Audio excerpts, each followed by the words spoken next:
eh, son fenómenos de contagio, ¿sí? Es decir, que hay un hecho, luego aparece otro, pero en un lapso de tiempo muy corto. Porque si vos, a ver, no es primera vez que escuchamos de una violación grupal, No. pero sí una que ha, digamos, impactado en la sociedad y esto está provocando ciertas réplicas en otros lugares. O quizás que se hagan las denuncias, se visibilicen, porque las víctimas no suelen denunciar por vergüenza, porque sienten que hay una condena social hacia ellas. O sea, hay gente que todavía piensa que primero es el violador, o sea, que primero es la minifalda y después el violador, cuando es la inversa. Es a la Totalmente. inversa, o sea, no tiene nada que ver una cosa con la otra. Pero en el caso de las violaciones grupales, los perfiles de estas personas no tienen nada que ver con aquellos violadores que actúan en forma individual, ¿sí? En las violaciones grupales existen distintos fenómenos.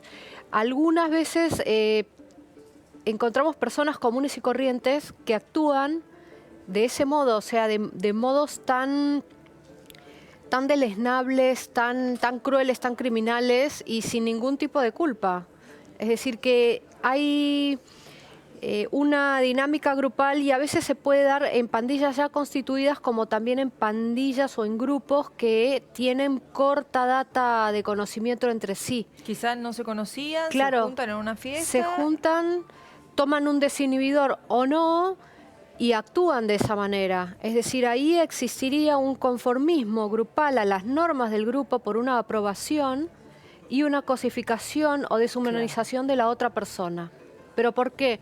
Porque es el grupo, en ese momento de pertenencia, de pertenencia, en ese contexto, el que está validando esa conducta. Entonces, es muy difícil, por supuesto, son personas que tienen conocimiento de lo que está bien y lo que está mal, son punibles porque saben que no deben hacerlo. Sin embargo, pierden toda esa humanización, esa empatía, ese remordimiento incluso con respecto al dolor de la víctima. ¿Se escudan detrás del grupo? Por Fuimos supuesto, todos, se no fue nadie. o sea, la individualidad que uno tiene ahí Se se va pierde. desindividualizando. O sea, hay una pérdida del yo o de las normas propias o incluso del temor que uno tiene a la ley que nos rige a todos, o sea, a la ley o a las normas en comunidad. Hay una especie de temor que nosotros tenemos nos apegamos a las normas para vivir digamos, en sociedad sin ningún tipo de problema ulterior. Claro. Acá esto no ocurre, es como si esa importancia fuese en ese contexto evaluada a nivel costo-beneficio, pero el beneficio que yo tengo haciendo esto y obteniendo la aprobación del grupo e incluso dando rienda suelta a mis impulsos, a mis instintos más básicos y más violentos y más agresivos en desmedro de una mujer, es lo que pesa más. ¿Sabes qué te quería preguntar pensando y poniéndome del lado de la víctima? Digo, ¿cómo se siente una mujer? ¿Se siente tan mal como si fuera atacada por una sola persona o es todavía mucho peor para la psique de esa mujer Es una verse especie de rodeada? ejecución pública, en Claro, realidad, si porque te pones a digo, pensar para la mujer. Es mucho peor. Yo te puedo hablar desde el punto de vista, a ver, desde el criminal, porque en realidad yo a lo que me dedico es a claro, hacer perfiles de autores desconocidos, a conocer cómo, digamos, en base a cómo actúan, establecer diferentes patrones de personalidad, lugar de residencia o trabajo, habilidades definitorias, estilo de vida, etcétera. Desde la perspectiva de la víctima, muchas veces, y lo he hablado con personas que están trabajando en victimología, es decir, no es que dicen que trabajan en victimología, no, atienden pacientes o en el SAME o en los hospitales o en, no sé, en la oficina de violencia doméstica. Y muchas veces las víctimas no se atreven a hablar porque hay un estigma social con respecto a ellas. claro, Siempre exacto. es la mujer la culpable o el padre porque la dejó. En realidad, a ver, no hay una aceptación todavía a nivel de la sociedad para entender que tenemos gente destructiva e incluso psicópatas que caminan, comen y rezan con nosotros. Totalmente. Ahora te voy a comentar algo que vi en redes sociales que me pareció muy interesante, pero vamos a repasar estos casos que nos llamaron poderosamente la atención desde que comenzó este 2019. El caso, por ejemplo, de Miramar, que me parece que fue un antes y un después, pero hubo otros. Mira, los vamos a poner en pantalla para hacer un poco de memoria. El 1 de enero, una adolescente de 14 años fue violada en un camping de Miramar. Hay 5 jóvenes de entre 21 y 23 años detenidos. Recién hablábamos con Jerónimo Mura desde nuestro móvil que esta va a ser una semana clave. También, el mismo día, el 1 de enero, una nena de 15 años denuncia haber sido abusada sexualmente en un descampado de Villa Elisa. ¿Se acuerdan? Ella dice, cuenta, todos hombres encapuchados, solo podía verle los ojos. Bueno, los 3 detenidos hoy están liberados. Esto es importante lo que decís del sujeto encapuchado. ¿Por qué? Porque yo tuve conversaciones, charlas con el doctor Philip Zimbardo, que fue el creador del experimento de la cárcel de Stanford. Es decir, no fue una cárcel real, fue una prisión donde se convocó a jóvenes que hacían las veces de carceleros, otros las veces de prisioneros. Habían estado, digamos, evaluados psicológica y psiquiátricamente como personas sanas, que no tuviesen ningún trastorno psiquiátrico de base, pudiesen manejar la presión, ¿sí?, social o presión de un grupo bien, claro, pero se les saltó la chapa, digamos. Exactamente. Y podían irse del experimento cuando quisieran. A la conclusión que llega Zimbardo, y en la que yo coincido totalmente, es que muchas veces el anonimato grupal provoca una desindividuación y por ende una sensación de ausencia de responsabilidad. Y puede como desencadenar, si fueras claro, puede desencadenar este tipo de conductas, pero también puede desencadenar conductas heroicas.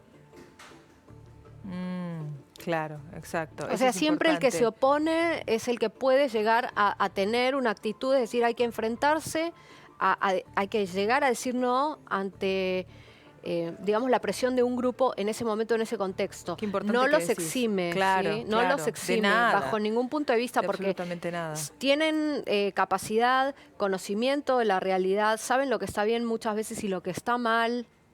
Es decir, no son alienados. Es como que se tornan invisibles, que no están ahí, en grupo y encima encapuchados. Y eso lo ves, por ejemplo, en anónimo. ese mismo fenómeno lo ves, perdón, hago un paralelismo, ¿no?, con algunos fenómenos, por ejemplo, de los trolls.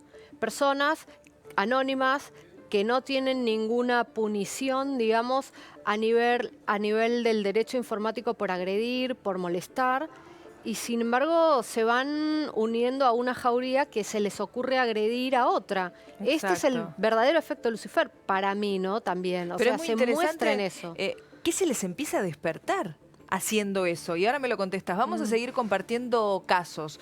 Miren, todos del mismo día, todos del 1 de enero, que se fueron conociendo. En Salta, una adolescente de 14 años denunció haber sido violada en Las Lajitas. Familiares de la víctima marcharon en las últimas horas pidiendo justicia. Y también el 1 de enero... la justicia uruguaya investiga la violación en grupo de una joven de 24 años ocurrida en un camping de Barra de Balizas, la localidad balnearia de Rocha, en Uruguay. Y esto nos lleva inmediatamente al caso de Lola Chomnales, que lamentablemente hasta el momento uno no entiende cómo, pero no hay personas identificadas, no hay detenidos, no hay nada. Si es todo del mismo día, y yo mucho un efecto contagio por identificación e imitación, yo no lo pensaría. Estos casos que compartimos... O sea, son casos que ocurren y que esta vez son denunciados y son gritados por las víctimas. Sí. Ahora, todos después de Año Nuevo, ¿tiene algo que ver, digamos, el hecho de algún exceso? Algunos estudios de riesgo, de factores de riesgo criminógeno, hablan también de ciertas fechas, incluso para los suicidios, ¿no?, que son habituales, no, el domingo a la tarde, no, las fiestas, no sé, de fin de año. ¿Pasa algo ahí? Y sí, pero igual no creo que eso por sí solo, como factor de riesgo criminógeno, tenga que ver eso por sí solo. Tiene que haber otras cosas, digamos, que actúan como fuentes de riesgo prominente y que interactúan, ¿sí?, como ambas como fuentes. Es decir, no creo que una persona a mí me venga a decir te regalo $1.000.000 por matar a Viviana, que tenés enfrente tuyo. A mí $1.000.000 me vienen bárbaros, pero yo tengo un dique moral, digamos, Hay tengo un límite. Claro, tengo factores de protección personal que a mí me hacen sentir, me hacen pensar de que yo no puedo causarle dolor al otro. O sea, yo no lo haría por una cuestión de conciencia moral, de escrúpulos morales, entonces no lo llevaría a cabo. Evidentemente, el grupo, en ese contexto, en esa cantidad y en esas circunstancias, los ha llevado a cometer esta bestialidad, que por supuesto para mí son perfectamente punibles por ley, ¿no? Ahora, es interesante cuando pensamos en una Perdón, violación si es que esto grupal. se prueba, ¿no?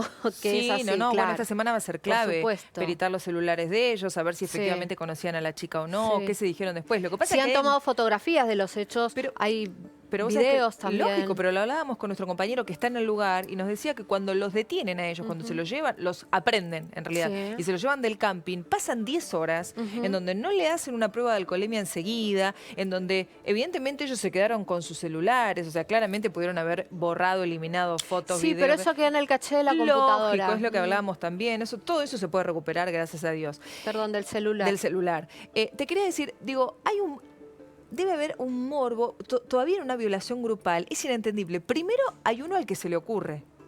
Hagamos esto. Claro, el más manipulador, digamos, Pero que el podría último. tener un perfil más tirando a lo psicopático o a lo narcisista. Y más de líder. Y más de Porque líder, logra y que suele el ser el resto lo más siga. cruel. El último al violar suele ser el más cruel, el más sádico, porque hay que excitarse Eso te con iba a el dolor del preguntar. otro. Claro. Yo he tenido casos donde el ataque sexual estaba realmente efectuado en un baño de sangre. Entonces, vos decís, ¿qué puede llegar a excitar a una persona?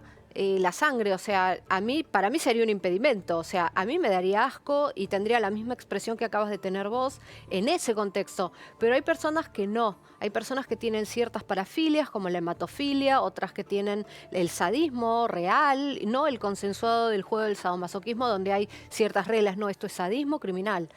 ¿Sí? Ahora, ¿eso solamente lo puede despertar un poco más de alcohol? O puede estar bajo el desinhibir efecto de una un poco droga. más Por de eso lo puede alcohol. desinhibir, pero eso es un perfil, digo, vos sabés del tema, pero eso no es un rasgo ya de la persona. Es una fantasía previa que puede a veces estar preexistente, ¿sí? O sea, que puede haber imaginado diversa situación con diversa persona, el encuentro, lo veo, y no se atreve a hacerlo porque está sobrio, y solamente se atreve a hacerlo porque sabe que necesita un desinhibidor para poder hacerlo. Entonces no es que el desinhibidor trajo eso, sino que la fantasía ya era previa, solamente Necesitó claro, algo como para poder algo para concretarlo. atreverse, o sea. ¿Sabés lo que me sí. parecía interesante de este caso puntualmente de Miramar? Que no está relacionado, y me parece que esto también impacta en la sociedad, que no está relacionado con una clase social baja, con personas que no tienen los estudios necesarios, con gente que habitualmente y lamentablemente vive en ese mundo. Como por ejemplo, nos impactó tanto el caso de Sheila, ¿no? Claro, lo que pasa es que se ha estigmatizado a la pobreza y a la miseria como factores de riesgo criminógeno. Y no es así. Y en realidad, para mí, o sea, puede llegar a ser un pequeño factor de riesgo, pero como te hablaba de fuentes, digamos, de riesgo que interactúan, las que están también son la impunidad, el escape y también muchas veces la mala fe. Es decir, la educación no tiene que ver con la mala fe. Vos tenés delincuentes de cuello blanco, gente que tiene estudios, que no pasa hambre y que sin embargo roba y sabe el daño que está haciendo a la sociedad con lo que hace. ¿Sí? La gente incluso por administración fraudulenta, lo saben, lo conocen, pero realmente no les importa que en los hospitales no hayan gasas, que no hayan recursos. ¿Se entiende? Es como el tipo escudarse en la impunidad absoluta. Exactamente, o sea, la maldad, la mala fe es otra cosa muy distinta en este tipo de hechos, ¿no? Porque no es lo mismo una persona que roba por hambre, que sale a robar una salchicha y vos sabés que tiene que mantener varios hijos y realmente no tiene. Eso es una pequeña desviación, como nosotros llamamos en criminología, una desviación primaria, ¿sí? No es realmente deseo o apego al delito, ¿sí? Ahora, vos me imagino que en tantos años de carrera te ha tocado charlar con este tipo de gente. Por ejemplo, te puede llegar a tocar que tengas que sentarte enfrente de uno de estos chicos que, si se comprueba, abusó sexualmente de un adolescente de 14 años? Sí, yo a los sujetos de este estilo los tomo como sujeto de estudio. Es decir, para los perfiladores a nosotros no nos interesa, como sí le interesa al psicólogo forense para saber si tiene conciencia de realidad, si sabe lo que está diciendo, si diferencia entre el bien y el mal, para poder dar un diagnóstico presuntivo y decir si está o no está loco jurídicamente. Claro. ¿sí? Para mí, si yo las veces que los he entrevistado simplemente para conocerlos, pero en realidad no me resulta muy interesante lo que pueden llegar a decirme, y más aún si yo los he perfilado previamente. ¿Por qué? Porque yo los conozco de un modo distinto, los conozco por lo que hacen, no por lo que dicen. A diferencia del psicólogo, para el cual, o el psiquiatra, la realidad psíquica de un paciente es lo que habla de él, para nosotros son los actos delictivos o los actos criminales o la violencia. O sea, nosotros lo que hacemos es interpretar la violencia para conocer a esa persona, el quién, el por qué y el para qué de esos actos. Qué importante.